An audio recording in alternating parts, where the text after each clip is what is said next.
Le dernier match contre le Mali, le Sénégal avait fait 4 changements. Il y a eu Chérif Ndiaye qui est rentré, Ibrahim Mbaye, Pathé Ciss, Lamine Camara, etc.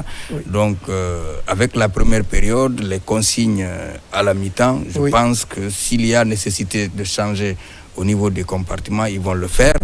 Et l'Égypte aussi avait fait 2 autres changements. Le dernier match, Trezeguet est rentré, on a sorti Achour, ensuite Moustapha Mohamed à la place de Omar Marmouche.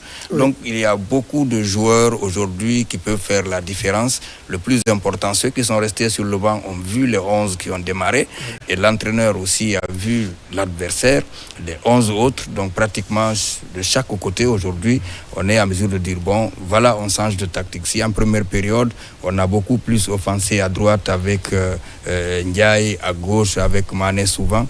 Maintenant, il faut passer par le centre, au milieu du terrain avec Papa Alassane, Idrissa Gueye, etc. Donc, de toutes les façons, ce qui est évident, la clé de cette rencontre doit résider au niveau du secteur offensif qui est de qualité. Et c'est à ce niveau où il faut compter sur maintenant les attaquants des 2 côtés. Justement, il a parlé d'Idrissa Gana Gueye, des individualités, les Marmouches et autres. Aujourd'hui, Elimane, et que sais-je encore dans la rencontre, pratiquement, on ne voit personne émerger. Et c'est un collectif qui domine tout le monde, qui aspire les joueurs avec la prudence défensive des 2 côtés.